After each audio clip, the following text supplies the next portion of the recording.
Portanto, vós orareis assim: Pai nosso que estás nos céus. Porque essa palavra Pai, ela acabou surpreendendo os apóstolos, porque até então eles conheciam a Cristo simplesmente como Deus nosso, ou melhor dizendo, Pai Celestial, como Deus nosso, poderoso nosso, soberano nosso, mas eles não conheciam a Deus como Pai. E isso aqui foi extremamente revelador, uma narrativa qual deixa os discípulos todos boquiabertos, porque até então eles conheciam ao Senhor como Deus de Abraão, Deus de Isaac e Deus de Jacó. E Jesus, ele não introduz a oração do Pai Nosso revelando Deus como grandioso nosso, soberano nosso, poderoso nosso, como eu falei, mas como Pai Nosso que estás nos céus. Santificado seja o teu nome, e venha o teu reino. Faça a tua vontade, assim na terra como no céu. O pão nosso de cada dia dá-nos hoje.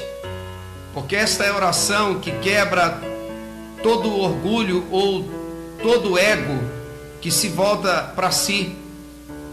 Todo o egocentrismo cai por terra.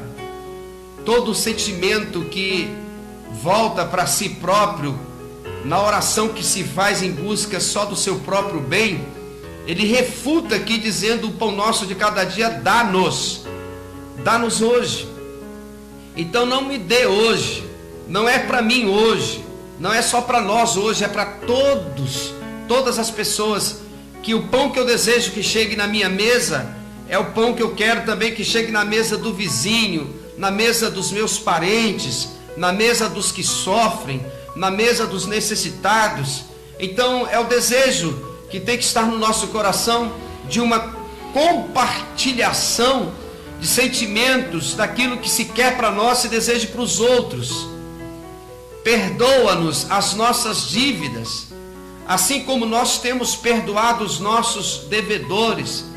Ou seja, essa é a oração que se pode fazer aquele que não faz da boca para fora, que não é simplesmente uma decoração, uma reza, uma repetição de palavras, porque nós já armazenamos no cérebro, nós decoramos, porque o perdão que ele está dizendo aqui, que se pode receber, é aquele que é digno de pedir pelo fato de que ele oferece, ele perdoa, ele libera o perdão. Então ele diz: perdoa-nos as nossas ofensas, as nossas dívidas, assim como nós temos perdoado. Se isso aqui diz respeito ao seu comportamento, à sua atitude, à sua vida, ao seu exemplo de viver, de existir, porque você é este ser do perdão, que libera o perdão, que perdoa o que te ofendeu, que perdoa o que se levantou contra você, que perdoa o que te magoou. Então esta é a oração que você pode fazer de coração aberto, sem nenhuma preocupação de não ser atendido, porque aquele que perdoa torna-se totalmente digno de invocar o perdão do Pai. Perdoa-me, assim como nós temos perdoado. E aí ele prossegue: sejam todos bem-vindos. Ele prossegue: e não nos deixes cair em tentação. Por quê, irmãos? Porque cada um de nós somos vulneráveis, somos frágeis, somos suscetíveis à queda. Então quando nós pedimos para que ele nos sustente, quando nós pedimos aqui: não nos deixes cair, porque é possível cair. Todos somos passíveis de queda, de tropeços na vida, no caminhar, na nossa existência. E se isso aqui acontecer, ainda assim temos no coração a grande esperança da sua palavra, que nos diz que o cair é do homem, mas o levantar é de Deus.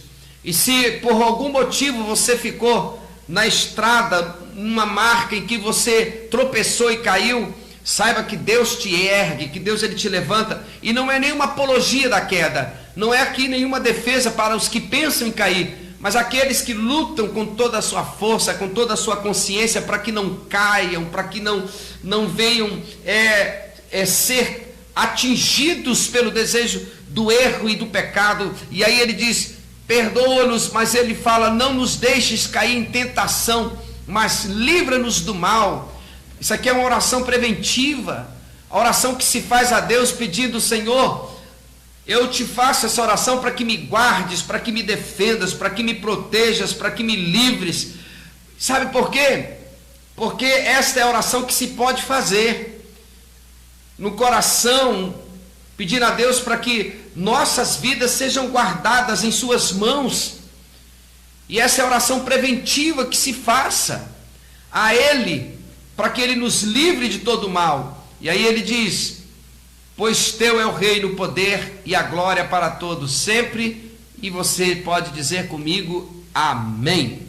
Então, amados irmãos, a primeira coisa que eu quero falar com vocês aqui, nesse texto, de todas as que eu já citei para você aqui, mas eu quero me ater, eu quero focar no que se refere ao perdão. Primeira coisa que você tem que entender a respeito do perdoar é que você faz bem a você mesmo, porque quando você libera o perdão para alguém, você acha que você está beneficiando a outra pessoa que te magoou, que te ofendeu, te machucou na estrada, no caminho. Mas não, quando você libera o perdão para alguém nesta vida, você está fazendo primeiro o bem a você mesmo. E por que você está fazendo o bem a você próprio? Porque você, aqui olha, você libera-se de ressentimentos, você consegue se liberar de amargura, de ódio, de rancores.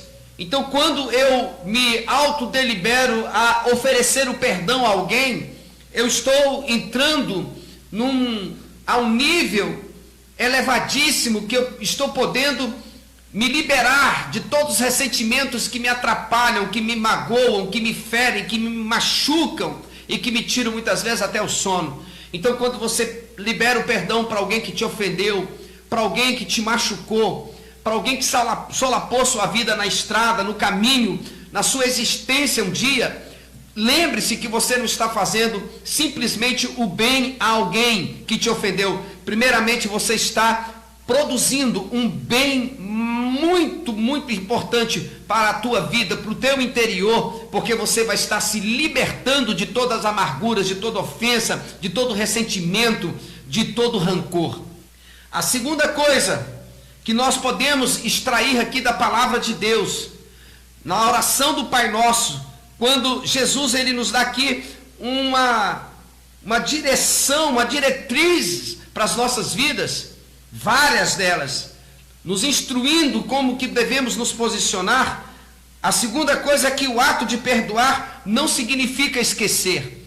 Quando você perdoa, não quer dizer que você teve a capacidade de deletar do seu pensamento aquilo que de alguma forma ficou lá, que se armazenou pela ação de alguém, pela maldade de alguém, porque alguém se posicionou no teu caminho como teu inimigo e que acabou te machucando, te ferindo, ou aquele suposto amigo, amiga, ou irmão, irmã que se diziam ser isso na tua vida e de repente te feriram, te machucaram. Mas nesse contexto aqui, a palavra de Deus nos ensina que quando nós liberamos o perdão, não significa esquecer, porque nós não somos um computador que podemos deletar as informações, mas significa o quê? Desconsiderar. Quando você libera o perdão para alguém, você está desconsiderando, como diz lá em Atos capítulo 17, versículo 30, e Deus não levou em consideração o tempo da ignorância.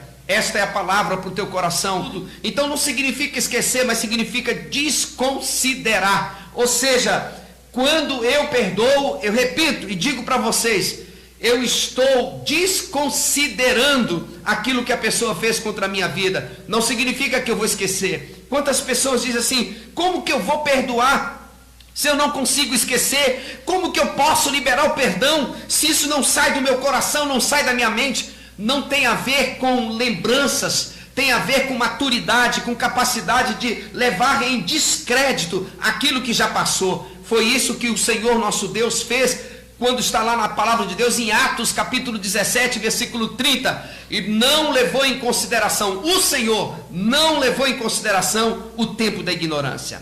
Então a primeira coisa que você tem que lembrar, quando você libera o perdão, você está beneficiando a você mesmo, não é simplesmente ao ofensor, ao agressor, você está beneficiando a si próprio, porque você se libera de amarguras, de ressentimentos e de revolta. A segunda coisa que você, ao liberar o perdão, você faz, o que acontece com você, é que você consegue entrar a um nível de excelência e maturidade, porque não tem a ver com esquecimento, não tem a ver com um deletar da mente aquilo que lhe fizeram, as coisas ruins que fizeram com você, mas tem a ver com a tua maturidade espiritual, porque quando você libera o perdão, você entra a um nível do Senhor.